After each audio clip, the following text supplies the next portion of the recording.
Greetings everybody and welcome here to Prog Monster. My name is Murph. I am the host of this show, a show dedicated to progressive rock and other forms of rock music. So we're here today to launch the series that we're doing for this week, which will go from today, Wednesday, through to Sunday, I believe. So 5 episodes. It's a mini-series entitled My Favorite Bands with Family Issues. Yeah. You know those family issues when you don't get along with somebody in the household, or somebody in the immediate family. So we have that issues going on here. So I picked 5 of my 20 favorite bands here and decided to do a series, one each day, on each of these 5 bands, which will talk about the family issue with the band. I'll talk a little bit about their history and their history with me in particular. Their particular family issue that has happened and why it happened and what it's like and how it's ongoing, that kind of stuff, and the possibility that they could reconcile and maybe get back together. And do we want them back together or do we not want them back together? So anyways, that's pretty much the concept of what I'm going to be doing with this series and some of the parameters for which I'm going to run this on. So, of course, like I said, there'll be 5 of them. They're not in any particular order. Like, they're not my least favorite to my most favorite or anything like that. I didn't see the point to doing it that way since it's not about that. So I just put them in randomly, and I kind of shuffled the deck, and this was the one I pulled out first. And so the band we're doing for the inaugural episode of this mini-series, entitled My Favorite Band with Its Family Issues, is STYX. STYX is a band that has a long history in rock, of course. They've been around since 1972. They were originally formed as Tradewinds and then shortened it to TW4, which means Tradewinds 4, or then there were 4, or whatever you want to call it. And then eventually, when they added the 5th member, they decided to choose another name, and then there was a bunch of names suggested, and they ended up choosing the name STYX. And Dennis DeYoung has come out and said, well, we chose that name because it's the only one that there wasn't somebody who, when we put all the names forward, everybody hated at least one of them, except for STYX was the only one that nobody hated. So that's how it got put in place. Kind of a strange way to get put in place, but that's what happened, according to him anyways. So the style of music that this band has played has ranged from rock to heavy, like hard rock and progressive rock. All these elements have been in the music. They've been a pop band. They've been almost a synthesizer pop band. And they've kind of come full circle to their more recent style. So the major areas of the group occurred when they were in their 5th album, which was their first album, not on the Wooden Nickels record. I do have all 4 of the Wooden Nickels on a collection, and they're all good. I like them all. But the first one I'm going to show you is this one, Equinox. This was the last album that featured John Krulewski. I never can get this name right. John Krulewski. Sorry. Trying my best here. So the original band that was formed that became STYX, or were first ones called STYX, featured Dennis DeYoung, James J.Y. Young, J.C. or John Krulewski, and John and Chuck Panazzo. This band was the last band to feature that lineup. This album was the last album to feature that band lineup, as John Krulewski left the band, and he was replaced on their follow-up album. Actually, he was replaced on that tour, and then on the follow-up album, they launched the career of Tommy Shaw, who took over John's spot in the group. So then, soon after that, they released this album, which became the first one that put them on the international stage. This was their breakthrough album. It was the first multi-platinum album. They had, I think, 4 or maybe 5 in a row of that niche. This was the first album that they put out that featured a #1 single with Babe, a pop song. This was also the beginning of their pop era, I believe.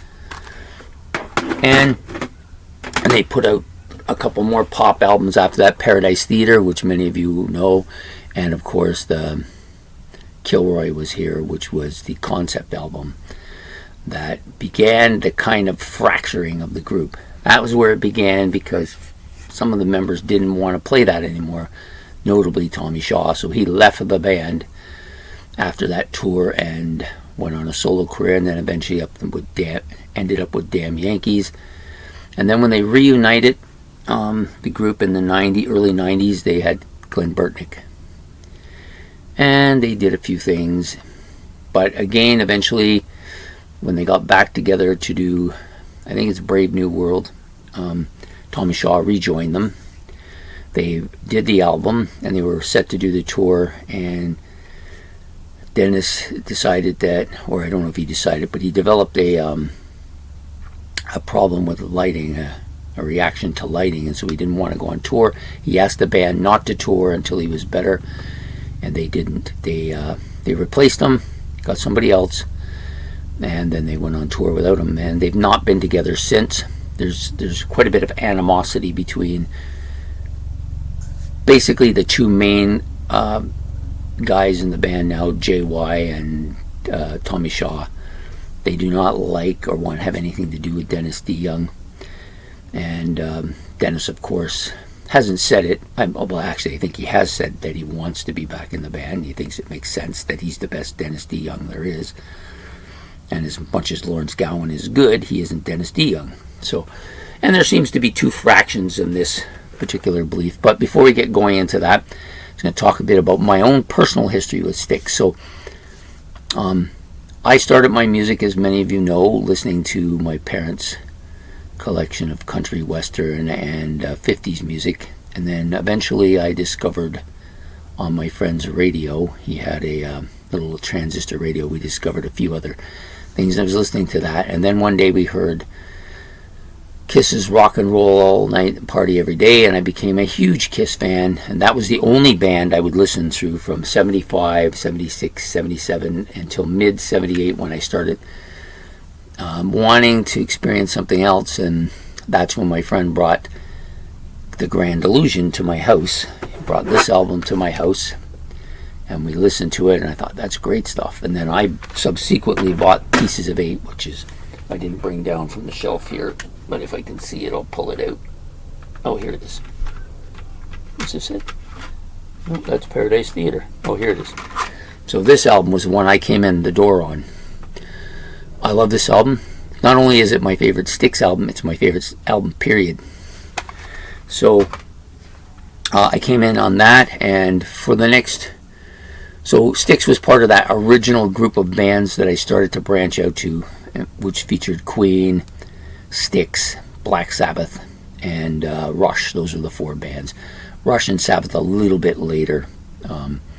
So it started out with pretty much STYX and Queen being the two bands that began to pull me away from Kiss, and then these two bands came in. And then there was a horde of about 40 bands right after that that all got involved. But some of them I owned albums from, some of them I didn't. But STYX was not one of those. They were immediately made my favorite bands, and they've been in my favorite bands list since that time in 78. So maybe the longest member of that contingency in there, because they were on that list when Rush came.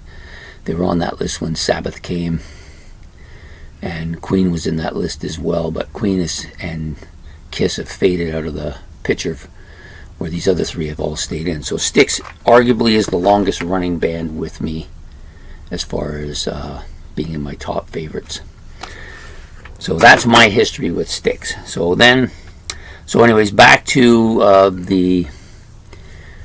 so they kicked him out of the band, and they went their own way and did their own thing, and he did his own thing as well. But always there was this kind of, he wanted the name, so he fought them in court, lost that, so he could use the name, but only as it says, like, you know, we've seen this in lots of bands.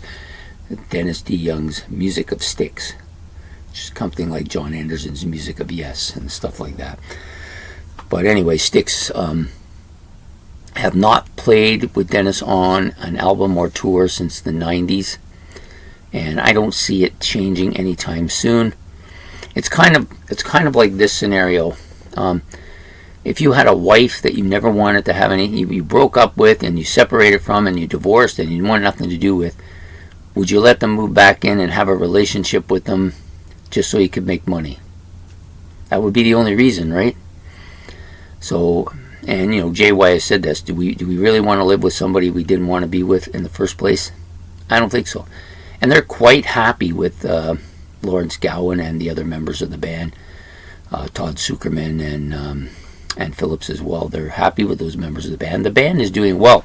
They put out this album in 2021, which I would argue is as good as any of the albums I've shown you so far. It's right in there now. The only thing that this isn't, for me, the only thing about this that I have an issue with is some of the songs. The songs are too short. If they were a little bit longer, I would be happier. And maybe they'll take that up when they do another album, and I'm hoping they'll do another album, because this was one of my favorite albums when it came out in 2021. So then it gets down to this thing, like there's a lot of STYX fans who want them to reconcile with Dennis DeYoung and take him back, and then they would be able to listen to the STYX that made all that stuff I showed you earlier. Because if they were to make another album, what would that sound like? I don't know. Would it sound like this? I doubt it. It's going to have a huge influence from Dennis DeYoung. And I have nothing but goodness to say about Dennis DeYoung. To me, he's been one of my 5 favorite rock singers in history. At points in time, he's probably been my favorite rock singer in history. So, do I have a problem with him? No. Not with his singing or the music that he sings that I love. I do have a problem, though, with some of the stuff he likes to do. He likes that poppy ballad stuff, and I don't really care for that. And the reason I don't really care for poppy ballads is probably because of the stuff that he released. So, would I want to take that back on? I probably don't want to take that on. I'm quite content with having Lawrence Gowan play keyboards, and he doesn't even call him Lawrence, he calls him Larry, but says that he has no issue with him. Okay, I've never heard anybody call him Larry, so he's the only one I know calling him that. But anyways, I don't think Lawrence Gowan is the issue. I love Lawrence Gowan. I think he's fitted very well with this band, and they've released a great album with him doing a lot of the vocals on it, and I love his vocals on it, and they're making great music. Dennis DeYoung comes back, maybe it doesn't work that way. Maybe they start fighting again about what the style of music is they're going to play, and then they start putting out stuff like Kilroy was here or whatever. Do I really want to take that risk? Not really. But there are enough STYX fans that would love that to happen. But I'm not one of them. I'm very content with the STYX band as they are right now. I like the stuff they're playing. I'm hoping they'll make more albums like this. Maybe a little longer songs, but like that. And I will be completely content if they stay with that. Whereas Dennis DeYoung coming back, maybe they're going to make something like this again, or this, or maybe even this. But I doubt it. He isn't one of those people. He wants to move on to new stuff, and his new stuff is very poppy, and I don't really... I know he's done albums since then that have a mix of all of that, and that's part of the reason why I don't want it back, because that mix of all that in my STYX doesn't interest me. I like STYX the way they are now.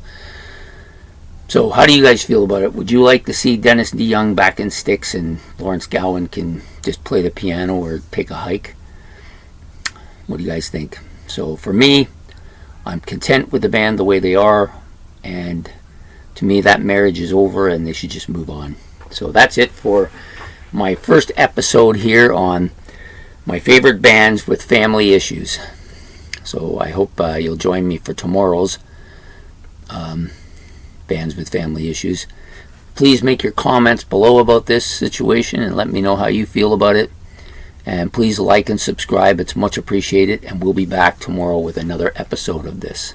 Take care. Bye.